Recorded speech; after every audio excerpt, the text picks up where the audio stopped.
হয় নিশ্চয়কৈ সাংস্কৃতিক নগৰী মাজুলী সাংস্কৃতিক পীঠস্থান মাজুলী সাংস্কৃতিক পীঠস্থান মাজুলীত ৰাসক লৈ ৰাসৰ শাৰদীয় যি উৎসৱৰ পৰিভৰ দেখিবলৈ পোৱা যায়। মই ভিডিঅ' জাৰ্নেলিষ্ট ত্ৰিদীপৰ যোগেদি দুটা বিশেষ দৃশ্য দেখুৱাম। কণ শিশুসকলে আচলতে মাজুলীৰ সাংস্কৃতিক পৰিৱেশ কেনেধৰণে অক্ষুণ্ণ ৰাখে সেই পৰিৱেশ দেখুৱাইছোঁ।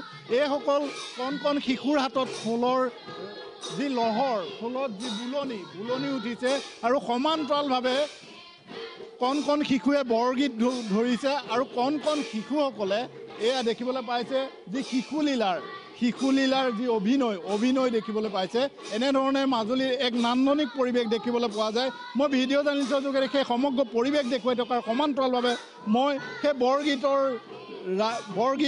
আৰু তেওঁলোকৰ নৃত্য দেখুৱাবৰ যত্ন কৰিছোঁ।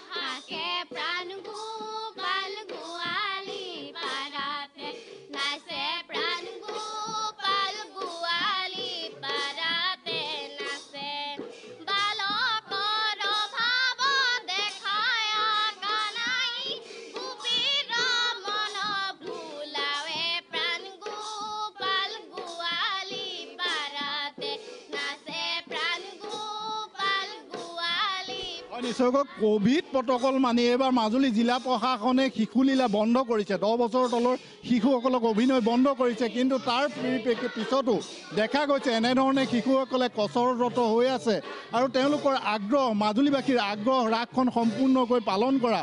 আৰু ৰাস যিহেতু শিশুৰ অবিহনে ৰাস সম্পূৰ্ণ নহয়, সেয়েহে ৰাসৰ সেই সমগ্ৰ পৰিৱেশ এই মুহূৰ্তত দেখিবলৈ পোৱা গৈছে মাজুলী নিকিনিখোৱা গাঁৱৰ নামঘৰত। নিকিনিখোৱা গাঁৱৰ সকলো অঞ্চলটোৰ কণ শিশুসকলে এনেধৰণে ৰাসৰ যি নৃত্য কৰি থকা দেখিবলৈ পোৱা গৈছে। আৰু সমান্তৰালভাৱে এটা কথা ক'ব লাগিব, যিহেতু মাজুলী সাংস্কৃতিক পীঠস্থান বুলি কোৱা হয়, সেই পীঠস্থানত এনেধৰণে কণ শিশুসকলে প্ৰতিদিনে এনেধৰণে কচৰত হয় আৰু এনেধৰণে বুনিয়াদী শিক্ষা পায় মাজুলীৰ নামঘৰে আৰু ইয়াৰ পৰাই এক সাংস্কৃতিক যাত্ৰা আৰম্ভ হয় এইসকল শিশুৱে। আৰু এইসকল শিশুৱে সমগ্ৰ জীৱন তেওঁলোকৰ সাংস্কৃতিক যাত্ৰা আৰম্ভ কৰে এই নামঘৰৰ মজিয়াৰ পৰা।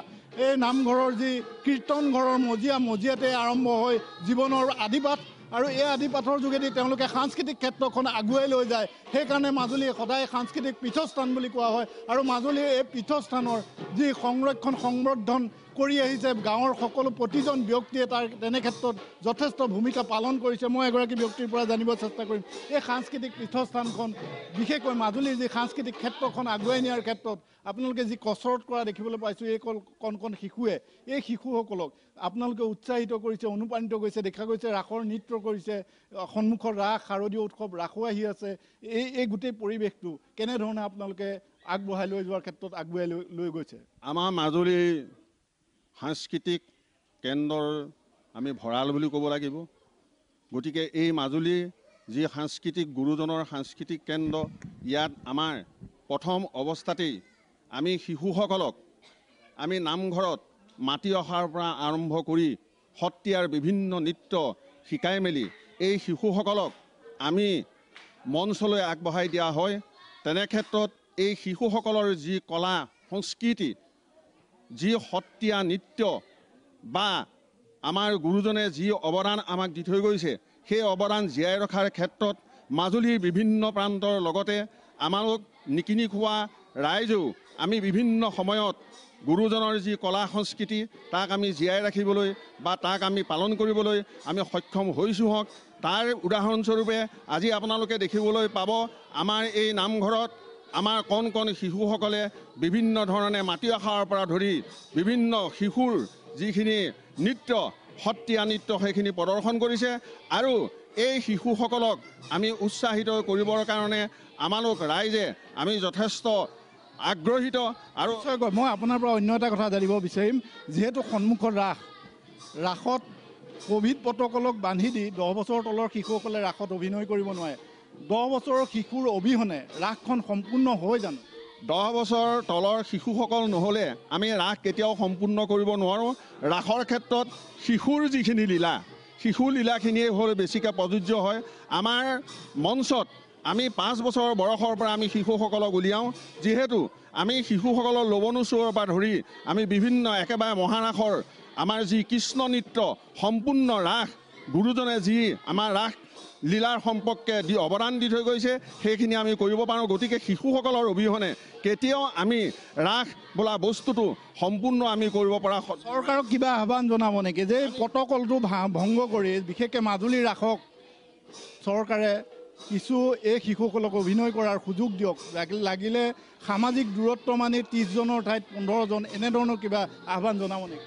গুৰুজনৰ যি অৱদান সেই অৱদানখিনি আমাৰ মাজুলীৰ সত্ৰীয়া সংস্কৃতিৰ প্ৰাণকেন্দ্ৰ, এই সত্ৰীয়া সংস্কৃতিৰ প্ৰাণকেন্দ্ৰত গুৰুজনৰ অৱদানখিনি আমি জীয়াই ৰাখিবলৈ হ'লে আমাৰ এই শিশুসকলক লৈ 10 বছৰৰ তলৰ যি শিশু এই শিশুসকলক লৈ আমাৰ বৰ্তমান দেশৰ যিটো পৰিস্থিতি সেই পৰিস্থিতিৰ মাজতো আমাৰ যিটো সামাজিক ব্যৱধান সেই সামাজিক ব্যৱধান ৰক্ষা কৰি হ'লেও আমাৰ গুৰুজনৰ অৱদানখিনি মাজুলীত বিশেষকৈ মাজুলীত জীয়াই ৰাখিবৰ কাৰণে আমি চৰকাৰক তথা প্ৰশাসনক আমি বিশেষভাৱে আমি অনুৰোধ জনাইছোঁ। নিশ্চয়কৈ বিশেষভাৱে আহ্বান জনাইছে, যিহেতু এইসকল কণ কণ শিশু দেখিবলৈ পাইছে এই মুহূৰ্তত কেনেধৰণে নৃত্যৰত হৈ আছে।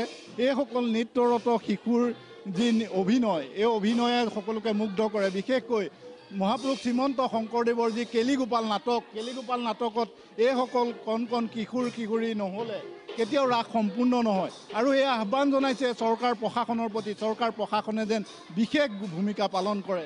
এয়া দেখিবলৈ পাইছে এনেধৰণেৰে নিকিনিখোৱা নামঘৰত অঞ্চলটোৰ সকলো কণ কণ কিশোৰীয়ে কোনোবা শিশুৱে যদি খোলত বোলাইছে, কোনোবাই গীত গাইছে, বৰগীত গাইছে আৰু কোনোবাই নৃত্য কৰিছে, এনেধৰণে সকলো প্ৰস্তুত হৈছে শাৰদীয় যি ৰাস উৎসৱ পালনৰ বাবে।